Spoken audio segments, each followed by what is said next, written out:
Otherwise, my duty this afternoon is to just introduce the panel, which is on sanctuarization of forests. I think it's an important area, given the significance of forests as home to indigenous people and a source of livelihood for traditional communities. Like the earlier panelists said, sometimes we focus so much on saving the environment to the extent that we forget that in that process we might hurt people. One thing that we need to appreciate is that indigenous communities have an incentive to protect forests because they are intricately linked to their livelihoods. Because I mean, they're a source of survival, they're a source of worship, and all sorts of things. And the attempts have been made in most of our communities to protect and conserve the forests, but they have generally failed because they don't take it into account the interest of the people involved. So that's why the issue of sanctuarization is extremely relevant to the discussions on the conservation of nature.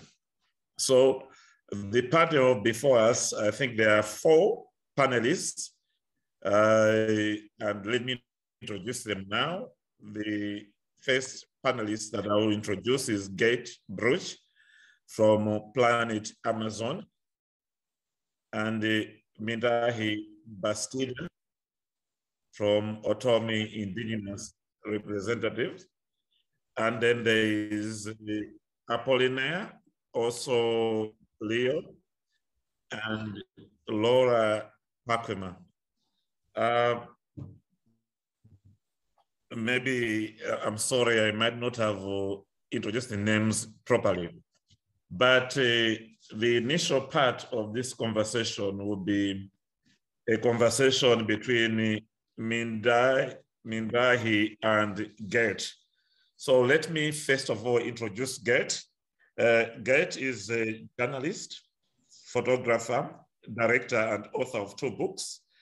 And he has been committed to the environment for more than 30 years, especially to the protection of the Amazon forest. He's a founder of Planet Amazon, which supports indigenous peoples in their international fight against deforestation. He's at the initiative, or has been there, of 3 international tours of Psychic Raoni, including SOS Amazonia. And Gate has also been a member of the executive committee of the Alliance of the Guardians of Mother Nature, of which he is one of the main architects. And in 2019, he directed Terra Libre, a documentary highlighting the inaction of governments and even their complacency in favor of mass ecocide, scheduled for release before the summer of 2021. I hope maybe it has already been released. The other panelist that I'm going to introduce is Mindahi at this moment. Mindahi Bastida Munoz, who is the director of the Original Caretakers Initiative of the Center of Earth Ethics. He is the general coordinator of the Otomi Regional Council in Mexico, guardian of the philosophy and traditions of the Otomi people. He is also responsible for the Otomi ritual ceremony since 1998, and born in Tupec, Mexico. He holds a doctorate in rural development from the Universidad Autónoma Metropolitana, and is president of the Mexican Council for Sustainable Development.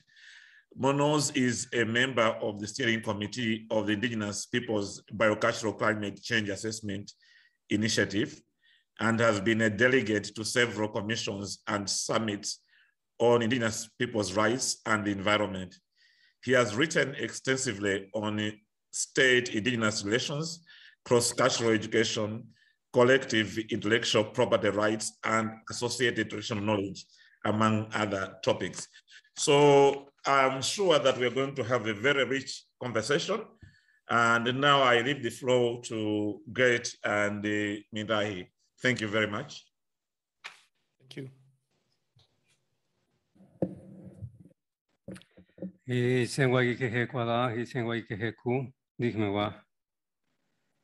Greetings, brothers and sisters. And we are very thankful for the invitation to be here in this day. And we greet in the Otomi Toltec people's language. I come from central Mexico. As a member of the Alliance Guardians of Mother Nature, and also representing the fountain, we are here to share with you the work that we have been doing for some years.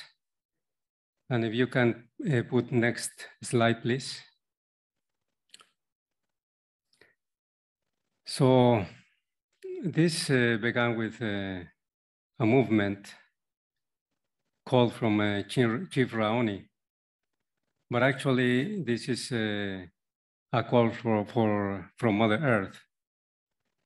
It was in 2013 when we gathered together in Sierra Nevada de Santa Marta, more than 150 leaders, most of them leaders from original nations.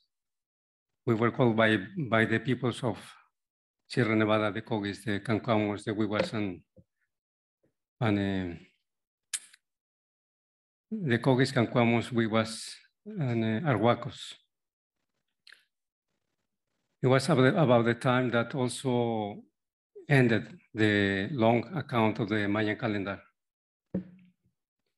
And we are in between 13 years, from the 2013 to 2026, that we are in a cleansing process, following around the prophecy of the new dawn, and also the prophecy of the eagle and the condor, peoples from the north and the south coming together again.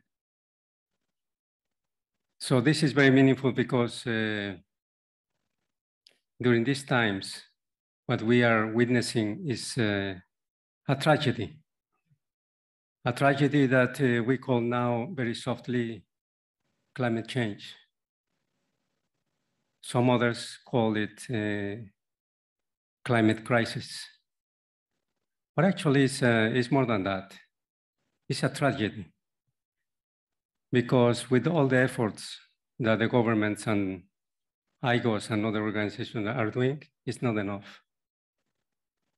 So this call from Mother Earth is a call beyond rational mind, beyond scientific criteria, because science has not been enough to tackle, to face the systemic crisis that we are facing today. So, with all the information that we have, with all the scientific knowledge that we have, we are not living better than 100 years ago. Actually, I was in Rio de Janeiro when I met Chief Raoni and other leaders from around the world. And it's very sad that we are living worse today than almost 30 years ago. And it was the first time when the indigenous knowledge, the ancestral wisdom, was acknowledged. Because in this so-called Earth Summit, it was the first time when it was acknowledged this kind of knowledge systems. But in the national constitutions around the world, there is no such acknowledgement, meaning that environmental laws, social regimes, and even trade agreement regimes are separating us from nature, from life, meaning that science has also produced so many problems, not just supporting us, but science itself has created so much problems around the world. Of course, science can support and can help us to understand where we are. But most of the time, science is under the grid, under the trade that commodifies everything. So that's the problem that we have. And some scientists are saying that we are living in the anthropocentric age. But from our perspective, this anthropocentric age has lasted for more than 5,000 years, when some peoples began to take over others.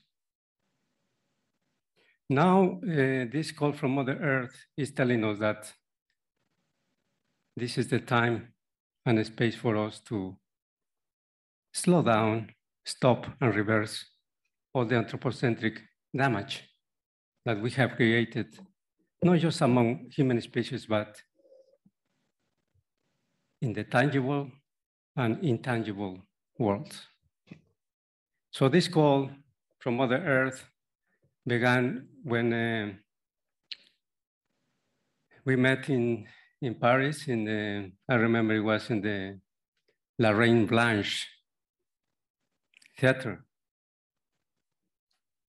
We met there with several indigenous leaders and some allies, and we founded the Alliance Gardens Mother Nature, Mother Earth.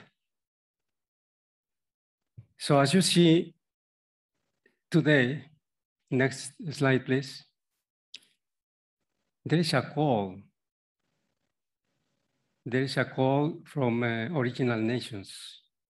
I'm not saying indigenous peoples, because indigenous is, everybody is indigenous. Indigenous means that we are original from somewhere. But because of this kind of categories are undermining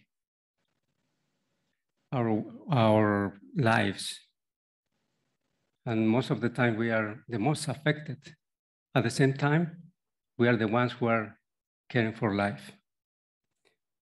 So we were there in October in Paris, in La Reine Blanche. Many of us, we were together under the call of the Amazonian people, Raoni, Chief Raoni, Megaron, Chief, and other chiefs. And you know, when people who takes care about life come together, there's energy, good energy. But this good energy is not enough. So it's not just our responsibility, it's everybody's responsibility. That's the reason this alliance is not composed just by indigenous or native peoples or original nations peoples, but from NGOs and citizens. So it's very sad to say that the Paris Agreement is a very good willing process. But even like that, scientists are saying it's not going to be enough. So we are going to do what we have been doing for millennia. But what about nation states and even multinational companies? Even if they are processing to be better, it's going to be too late. So we are in a rush. We have to decolonize ourselves, regain self-determination, and really this declaration about the Mother Earth, the Alliance of Mother Earth, is a declaration that you can also hold. You can also be part of. So next, please. So, you know, the United Nations and other institutions are saying that 80% of the biodiversity in the world remains in the indigenous, native, original nations territories. Yes, I know that. I'm taking time, but it's important to say that cultures around the world, I was telling you 7,500 years ago, we were around 13,500 nations. Today we are more or less 7,500. So we have lost almost half of cultures. But if you overlap the cultural maps and biodiversity maps, they match. Yes. And they are so-called hotspots. And, but we are under threat because of oil companies, mining companies, logging companies, urban sprawl, and so on and so forth are menacing this biodiversity in the world. And that's the reason this declaration is telling us how we can work together, act together, feel together, so we can really create an alliance. And this is the time, because we're in a cleansing process, as I told you. 2013 or 2012, it was not the ending of the world. It was the ending of a long account of the calendar. But we are going to begin another one. And it depends on us what kind of life we want. Because we are not working just for the future generations. We are working for us today, honoring our ancestors. So I want to pass the word to Gert. So please. How long do I have just to know? Okay. We can accommodate about 5 to 10 minutes. OK. Yeah. Je vais parler français et je voulais remercier Mindaï pour son explication et la façon dont il a incarné en fait l'esprit de l'Alliance. Moi, ce que j'ai envie de vous dire sur... après, on va arriver vite fait à la sanctuarisation des forêts, mais déjà sur l'Alliance, il y a un problème en fait sur les problèmes qu'on est en train de résoudre. Ils concernent toute l'humanité. Le changement climatique, l'effondrement de la biodiversité, ça nous concerne tous. Et cette alliance, si vous voulez la comprendre d'une autre façon, ce qui m'a beaucoup plu quand on en a discuté au début avec le chef Raoni, donc qui est connu dans le monde entier et qui est candidat au prix Nobel de la paix, c'était qu'il m'a raconté cette histoire de son peuple, cette mythologie de son peuple Kayapo, du premier peuple. À savoir que nous étions tous à l'origine un seul peuple. Qu'est-ce que ça veut dire que nous étions un seul peuple? C'est que nous arrivions à nous parler, à nous comprendre. Donc il expliquait qu'après plusieurs fois, le peuple humain a eu une mauvaise attitude vis-à-vis de la nature et que la nature a envoyé des signaux. Donc la première fois, ce fut le feu, la deuxième fois, ce fut l'eau. Donc ça rappelle le déluge. Et à partir de ce moment-là, il raconte dans la mythologie Kayapo que pour nous punir, le grand esprit a commencé à nous diviser et nous avons commencé à parler beaucoup de langues différentes, à ne plus nous comprendre. Et aujourd'hui, on a l'impression que nous n'arrivons plus à avancer parce qu'il y a plein de mondes qui continuent à se confronter, le monde de la finance, le monde scientifique, le grand public, les artistes, etc., alors que nous avons tous envie de nous mettre au travail et tous envie de nous rejoindre.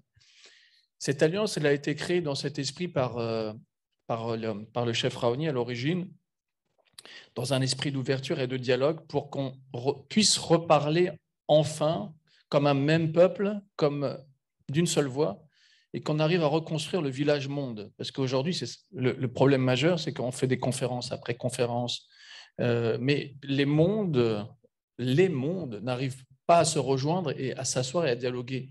On a toujours ce problème de la difficulté à parler le même langage. Et donc, dans cette alliance où les chefs indigènes nous font l'honneur de pouvoir s'asseoir avec eux, je dis bien nous font l'honneur parce que après 500 années de colonisation dans les Amériques et de résilience, malgré tout, ils nous offrent cette possibilité de dire, bon, vous avez détruit beaucoup de nos cultures, vous avez détruit beaucoup de nos peuples, mais on est dans le même bateau et on est un même peuple. Donc, moi, je saisis cette chance depuis le début.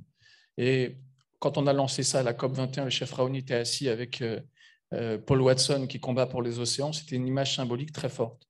Donc, cette alliance, d'abord, elle a ce but-là, je voulais le préciser, de faire en sorte que nous puissions tous arriver à nous comprendre et à dialoguer et avancer. Et elle met en application aussi ce que dit l'ONU depuis pas mal de temps, puisque l'ONU a quand même abouti, après des années de travail, à une déclaration des droits des peuples autochtones. Et qu'est-ce qui est dit dans cette déclaration, notamment, c'est qu'il est important et même essentiel de collaborer avec les peuples autochtones. Sauf que je suis désolé de dire que les voies de collaboration telles que nous les imaginons encore, quand je dis nous, c'est-à-dire par exemple les sommets occidentaux qui sont organisés un peu partout sur la planète, ont toujours une attitude colonialiste, ne serait-ce que par l'inclusion ridicule et très peu représentative des peuples autochtones dans les dialogues et les négociations. Et je suis désolé de dire que ce congrès mondial de la nature ne déroge pas à la règle. Je vais vous donner un exemple. Il y a un sommet virtuel des peuples autochtones qui a lieu demain, qui va durer 4 heures. Et Mindai Bastida, qui est reconnu dans le monde entier, n'est pas invité à ce sommet virtuel. Tom Goltouf, qui est reconnu dans le monde entier et qui participe aux négociations climatiques depuis 30 ans, n'est pas invité à ce sommet virtuel. Il a été impossible d'obtenir une réponse de l'Élysée du palais de l'Élysée, donc le palais du président en français, pour qu'un représentant de la délégation de l'Alliance des gardiens de mer nature puisse assister à la cérémonie d'ouverture du congrès de l'UICN. C'est un exemple parmi d'autres. Ça continue et ça continuera. Nous, on n'a plus le temps si vous voulez, de jouer le jeu de la mascarade ou de la posture. On est là pour être constructif.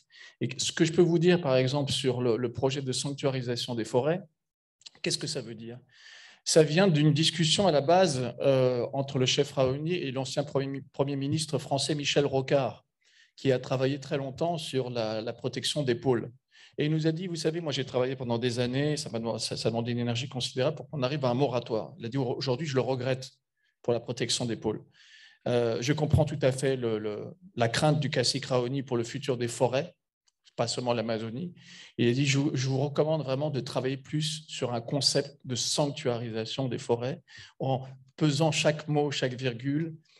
Et évidemment, c'est parti de là, mais après, ce qui était important, c'était aussi de voir ce qui avait été mis dans la déclaration de l'Alliance des gardiens de la nature. Et qu'est-ce qu'ils ont posé comme principe au début? C'est que la nature n'est pas une marchandise.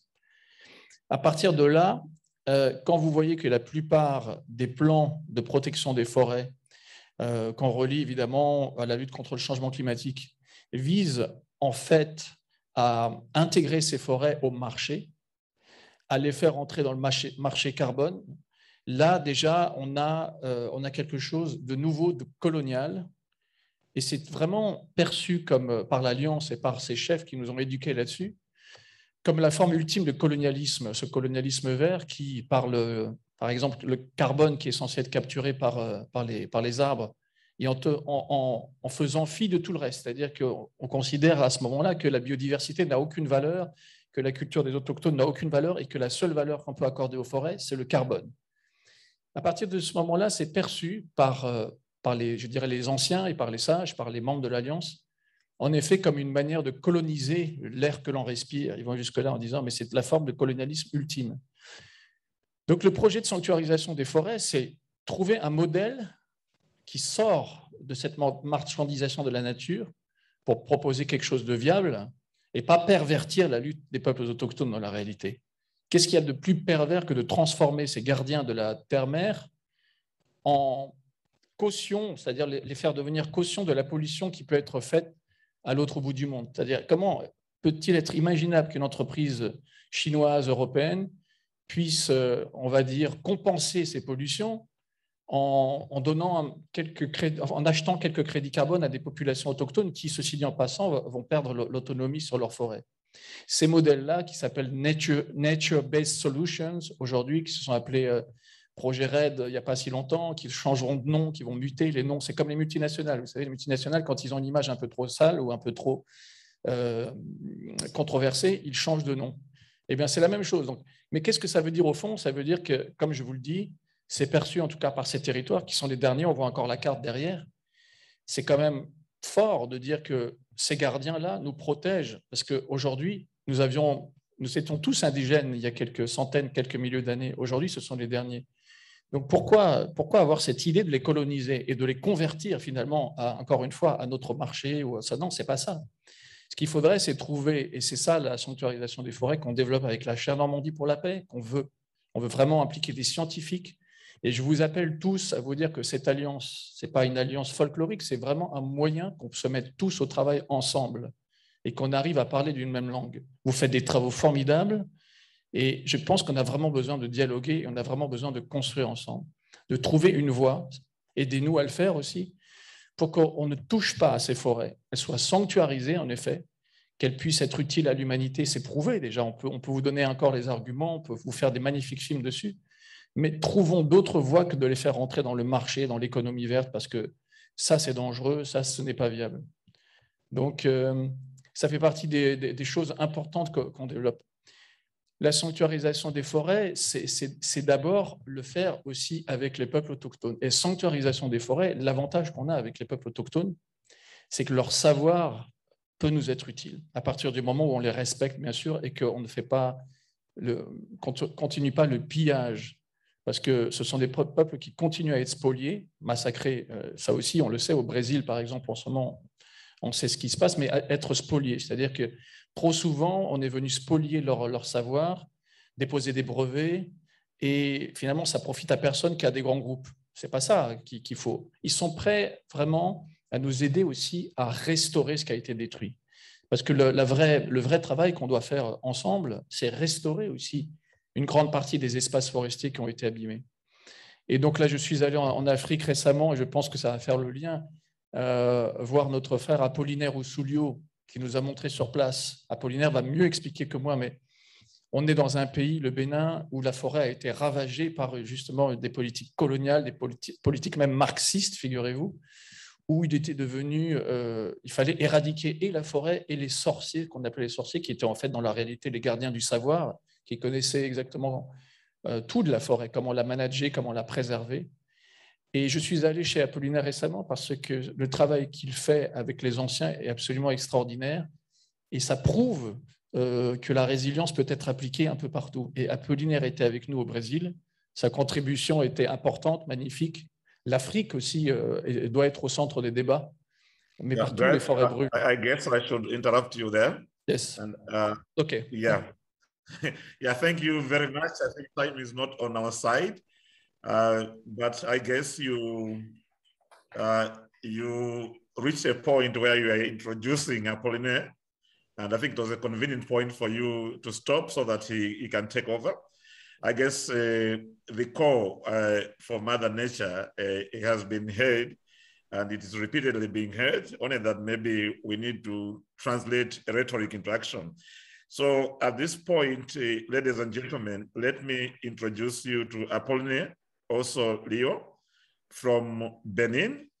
Apollinaire started out as a teacher of life and earth sciences at a secondary school, and later became a geographer, an engineer in planning and municipal management, and an agri-environmentalist.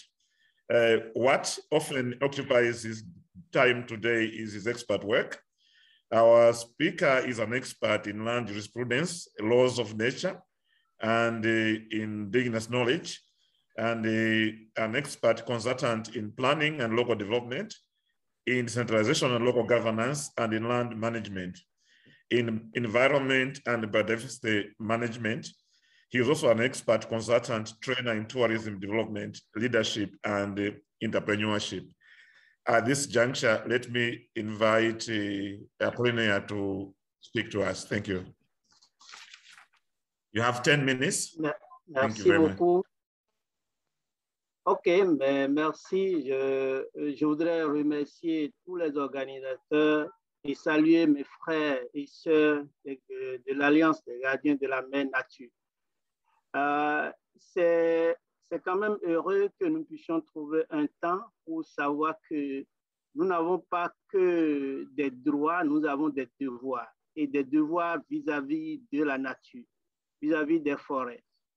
Au commencement, les forêts existaient avant nous, et là, c'est au Bénin, ce qui est fondamental, c'est ce qu'on appelle la forêt sacrée, qui est un lieu de connexion, qui est l'origine même des peuples, parce qu'au commencement, c'est d'abord ces forêts, et les parents existaient à travers ces forêts, ils ont existé, ils ont un lien séculaire avec les forêts, leur histoire, c'est des lieux de connaissance, d'initiation, il n'y avait pas d'école, et c'est des lieux d'apprentissage pour les plus jeunes et les plus anciens. Mais qu'est-ce qu'on a connu, comme Goethe l'a dit, il y a eu un moment où on a pensé avec la colonisation pour que tous ceux qui ont des cheveux blancs, ça veut dire que les plus anciens sont des sorciers. Donc, on a fait la chasse à eux, on a détruit une partie de leur forêt. Et en même temps, avec la révolution de 1972, on a dit ceux qui n'ont même pas des idées marxistes-léninistes sont rien que des sorciers. Donc, on a fait encore la chasse aux sorciers et on a détruit une forêt. Mais en bref, quand une forêt sacrée disparaît, c'est d'abord les connaissances endogènes liées à la culture du milieu, c'est aussi les connaissances autour des plantes médicinales, c'est aussi des savoir-faire artisanaux, c'est aussi l'histoire d'un peuple qui disparaît. Et il y a beaucoup le Bénin compte plus de 3000 forêts sacrées, mais aujourd'hui c'est réduit. Ma commune d'Avrancourt où je vis, au départ, on était à 59 forêts sacrées, mais aujourd'hui, nous sommes autour de 45. Et pour nous, la sanctuarisation des forêts est un principe fondamental pour les peuples autochtones ou non, pour faire redonner à la vie ce qu'on a pris injustement. Parce que la terre, la nature, peut vivre sans les hommes. Nous sommes que des prêteurs d'espace. Et nous, on va partir, mais la terre restera, les forêts resteront. Ce qui est bien dommage, nous sommes installés dans un esprit anthropocentrique et c'est bien dommage. Tout à nous, et on pense que nous sommes les seuls qui connaissent. Le jour où les autres vivants, qui sont non humains, vont connaître ce qu'on appelle le feu, c'est fini pour les humains. Et dans les forêts, vous allez voir cette relation d'amour entre les insectes, les mammifères, les plantes, que les humains n'arrivent pas à internaliser. Par conséquent, au niveau de l'Alliance des gardiens de la mer nature, c'est que la terre nous appelle, que vous soyez indigène ou non, pauvre ou riche, parce qu'aujourd'hui, le combat que nous menons n'est pas un combat d'un pays contre un autre pays, et c'est un combat planétaire parce que les pollens n'ont pas besoin de passeport pour voyager. Les pollens peuvent quitter l'Afrique pour venir en Europe. Et les baleines en bosse, comme j'ai l'habitude de dire, quittent l'Antarctique pour venir se reproduire au Bénin. Et les tortues baguées à Grand Popo au Bénin se sont retrouvées en Guyane française. C'est les humains qui ont mis la barrière. Et nous voulons aujourd'hui, au-delà de tout, conserver tout ce qui est ressources naturelles, surtout ces forêts, et particulièrement pour moi, les forêts sacrées continuent d'être des lieux de vie et d'apprentissage pour la vie durable. Et pour le faire, nous avons prêté cette terre à une génération. Et nous avons aussi la responsabilité de la transmettre à la génération qui vient. Et nous, parce que nous sommes en train de penser à nous aujourd'hui, nous sommes les premiers à goûter aux effets pervers du changement climatique. Ces forêts avaient de grandes responsabilités et jouaient de grands rôles pour nous. Ces forêts nous aidaient non seulement pour notre garde-manger, mais en même temps, nous guérissaient. Et c'est aujourd'hui, au niveau de l'Alliance, nous devons reconnaître que La nature a des droits, la rivière a des droits, la terre a des droits. Nous devons reconnaître aussi que les forêts ont des droits. Et ces espèces qui sont là ont le droit de vivre. Parce que nous, ce que j'ai l'habitude de dire aux générations, par le dialogue intergénération avec les anciens, couper la tête d'un arbre, l'arbre va repousser. Mais couper la tête d'un humain, par magie, ne reviendra pas. Ça veut dire que la nature se régénère, il lutte. Mais nous ne savons pas que nous dépendons de cette... Parfois, il y a plusieurs qui ne savent pas que nous dépendons et tout n'est pas à marchander, tout n'est pas à vendre, tout n'est pas à monnayer. Parce que l'argent ne peut pas tout faire. Et si on, sur des projets, on revient, on dit, donc, pour des projets juste pour l'orgueil de l'humain, on se met à raser des forêts, à faire disparaître des forêts. Je pense que c'est bien dommage et nous devons travailler pour. Parce que dans une forêt, spécialement une forêt sacrée, nous ne voyons que les 5% de ce qui est là. Environ 5% les humains voient. Parce que dans une forêt, nous avons l'invisible et nous avons les visibles. Et l'invisible est en train de guider le visible. Et tandis que nous détruisons, nous nous détruisons nous-mêmes. Parce que nous sommes venus de la terre, nous ne sommes pas venus sur la terre. Et pour nous, peuples autochtones, surtout les Tolinos, nous savons que la terre est sacrée. C'est pour cela qu'il y a des divinités qui sont appelées terre et on les adore comme des éléments de croyance.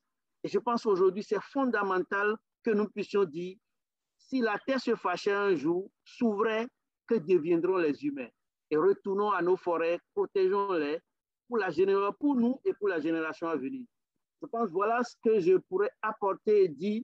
Tout le monde est appelé à rejoindre l'Alliance des gardiens de la mère nature parce que c'est notre dénominateur commun.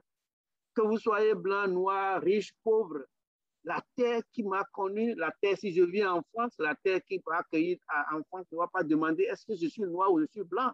Vous venez au Bénin, la terre du Bénin ne vous dira pas, vous rencontrez une forêt, la forêt ne veut pas connaître la couleur de votre peau, on accepte tout le monde. Et dans ces principes, nous devons nous accepter mutuellement, les humains, les non-humains, pour savoir que nous sommes dans le même sphère, nous sommes dans le même environnement, nous sommes des mêmes peuples.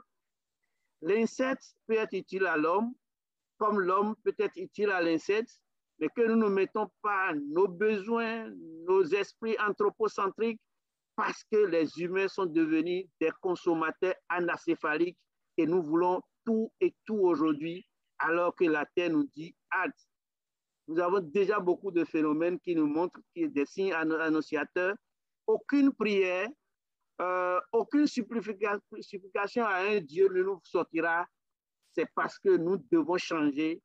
La nature change, la terre se fâche. Il faut que les humains changent pour que nous puissions conserver de façon durable ce que nous avons de plus cher et qu'on nous a prêté. Vous avez besoin de 21 900 jours pour avoir 60 ans. Et après ça, là, vous comptez vous.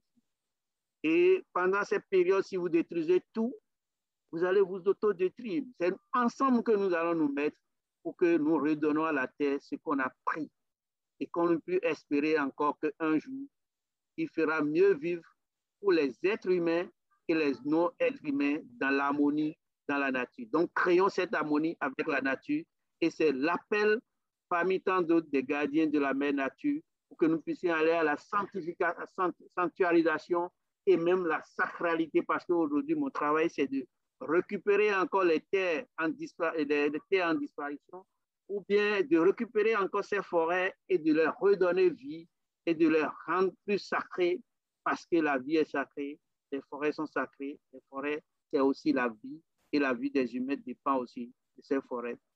Une fois là, je vais m'arrêter là et remercier Bingaï Gates et tous les autres frères, Thomas, Tom, qui mènent ce combat à travers tout le monde parce que je sais aujourd'hui que nous ne sommes pas seuls. Vous qui m'écoutez, vous qui me regardez, c'est un combat pour la vie parce que l'oxygène, le jour, on va chercher à nous vendre l'oxygène planétaire. Je ne sais pas combien de personnes restera. Donc, le meilleur reste à venir. Nous devons continuer la lutte. Merci. Yeah. Thank you very much. now I think we have to rush to Laura, who is our last panelist. And Laura is currently enrolled in the Master 1 Future Generations and Legal Transitions at Science PURNS campus. She's involved in the defense of minority rights, and she's doing a 2-month internship at the Norman Chair for this on the line Indigenous Peoples and Forest Sanctuarization. You have 5 minutes, and please stick to time because we are now running out of time. Thank you. Thank you very much. Bonjour, je vais m'adresser en français à vous aujourd'hui. Je suis honorée de faire partie de ce panel et de vous faire part de ce que j'ai fait pendant mon stage à la chaire Normandie pour la paix. Donc, dans ce cadre, je me suis particulièrement concentrée sur la ligne de recherche peuples autochtones aux côtés de Gert, Peter Bruch, de Stéphane Pessina, mais aussi de David Forman, qui sont des partenaires proches de la chaire Normandie pour la paix.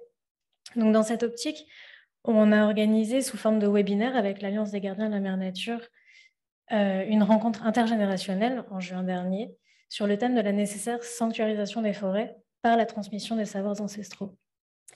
Étaient présents lors de cette discussion, d'ailleurs il la menait, Gert et Apollinaire Oussolieu, qui sont ici présents, et qui étaient alors tous les deux au Bénin d'ailleurs.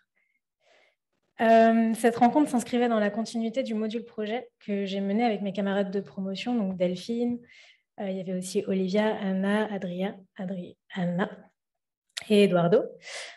On avait déjà monté auparavant 2 rencontres du type avec des représentants de peuples autochtones en Guyane et en Nouvelle-Calédonie. Donc j'étais particulièrement heureuse d'avoir pu organiser cette rencontre avec Gert et Apollinaire, puisqu'il est primordial pour moi de diffuser la parole des communautés traditionnelles, objectif que je m'étais fixé lorsque je suis entrée en stage à la chaire. De mon point de vue, il est important de se tourner vers ces sagesses ancestrales, puisque c'est elles qui vont nous donner des clés pour changer de paradigme et pour faire face à l'avenir de nos sociétés, qui seront, je l'espère, un peu plus tournées vers la nature qu'elles ne le sont aujourd'hui. Parce que la biodiversité dans le monde est en péril, et chaque jour un peu plus, sans parler des destructions humaines qu'on a déjà évoquées précédemment, qui sont, elles, directes. On fait face de plus en plus à des feux de forêt, qui font d'ailleurs écho à la mythologie dont tu parlais, Gert, rapportée par le chef Raoni.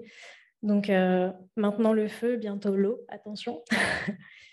Donc, la multiplication de ces feux et la perte en biodiversité sont les conséquences directes du réchauffement climatique.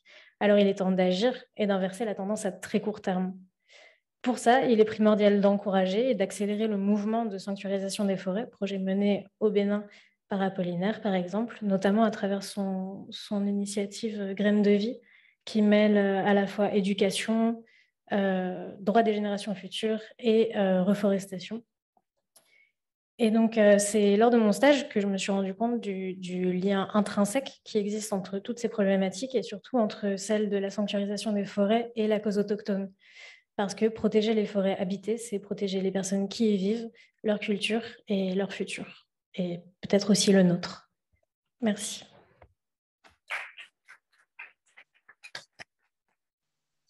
Yeah, thank you very much for your presentation. And I guess we have been reminded of the tragedy of climate change and the call for Mother Earth, and that this is the time to slow down and stop and reverse the damage we are doing to nature. And that we are intricately connected with nature. If we destroy nature, we are destroying ourselves. And the sanctuarization of forests is an idea whose time has come, and we must promote and accelerate sanctuarization. Yeah, thank you. It's now 4 p.m. and let me take this opportunity to thank the presenters for leading us in this sobering conversation, that we have misbehaved, and I hope we start behaving, and I hope we'll start respecting nature a lot more. And this sanctuarization is an idea that can lead us towards that end. At this moment, let me thank you and thank the audience for being with us throughout this time. And at the end, let me introduce myself. I'm Chikosa Banda. I'm Dean of Law in the University of Malawi, in Malawi. I wanted to do that at the end because I had to prioritize the presenters. Thank you very much, and good evening. Thank you so much.